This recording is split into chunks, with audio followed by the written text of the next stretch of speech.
Huge shout out to the Cleveland Cavaliers, man. Way to win an important basketball game today against the Boston Celtics. Yes, I know Jaylen Brown didn't play. Derek White didn't play. Say what you will, the Cavs are still missing some pieces as well.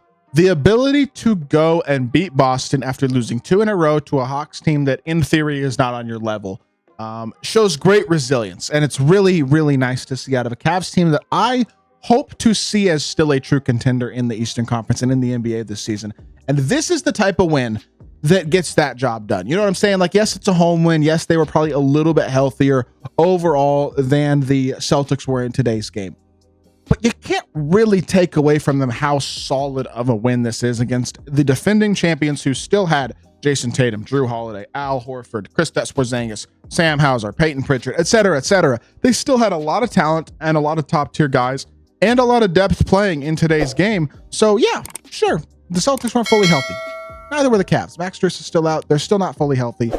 But it's an impressive win. It's a needed win as well to get this team back on track after what has been a bit of a rougher week. I mean, losing 2 games in a row to a Hawks team that you're supposed to win against is not what you expect out of a contending team.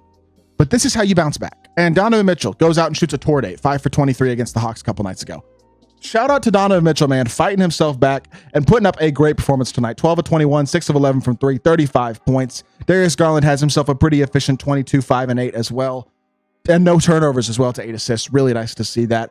Great bounce back game from the Cleveland Cavaliers in a situation where they needed it. And I think they deserve a lot of credit for the way that they fought back and the resilience that they showed in tonight's game. And it's the type of win that honestly puts me in a position where I think of them now more as a true contender than I did even just a couple days ago. Look, they're 18-3. The Celtics are 16-2 or 16-4. I'm going to be totally honest. I don't think they're going to hold on to the 1 seed. And when you look at the stats or the standings, I mean, recently the Celtics are on a roll. I guess they just lost, but they're only a game and a half back. They've played 1 more game, so I guess they technically could be 2 games.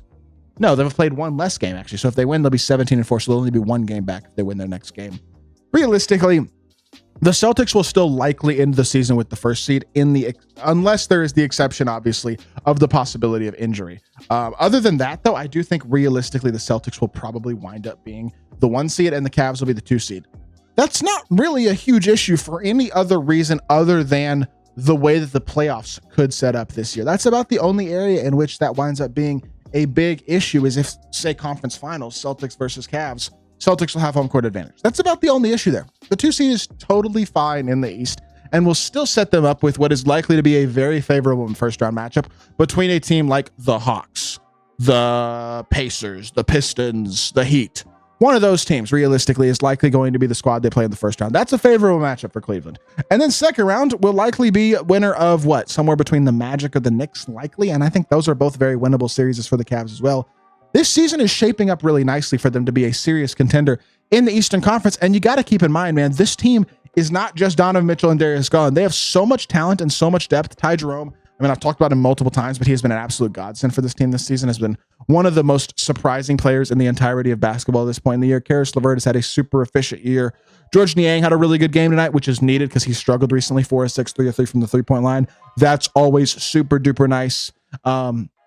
And look, your center duo of Mobley and Allen, as long as they're healthy, those 2 guys as your bigs give you 2 of the more elite rim protectors, more unafraid rim protectors, capable rebounders. Mobley has proven to be a capable floor straight spacer as well this year.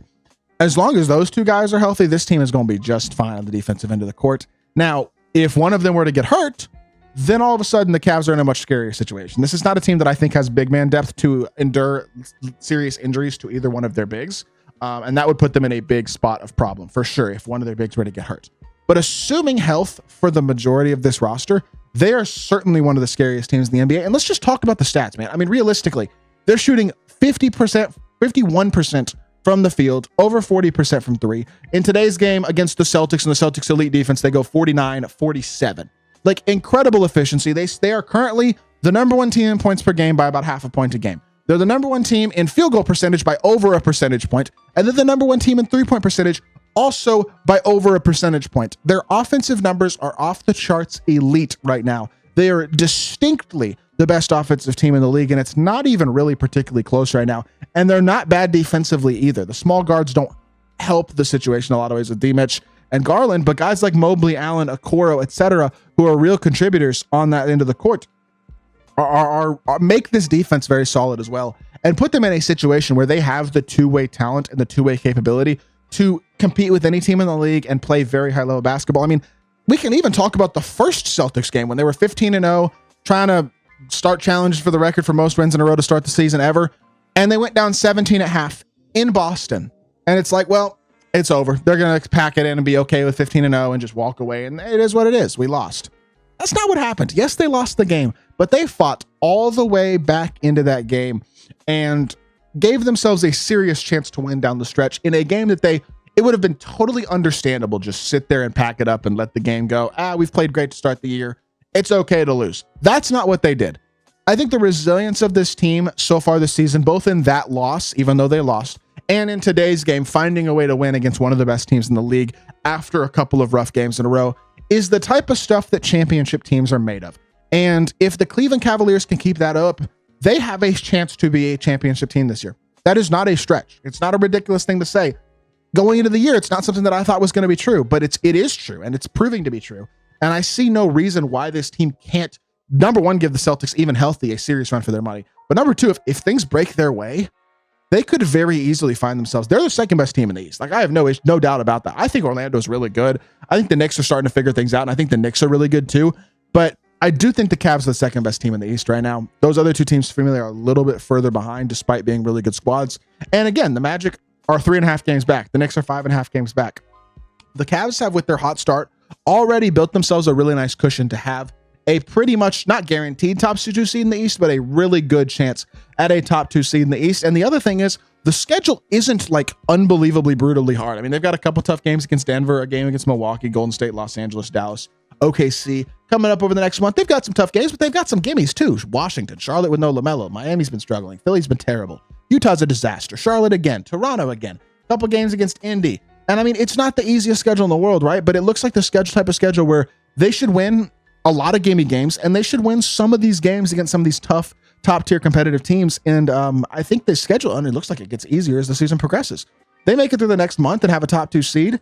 They're in a really, really good spot to be a serious contender in the Eastern Conference. And it's just been very impressive to see the resilience of this team. The offensive capability obviously is incredible, but I think defensively they're very competitive and very good as well.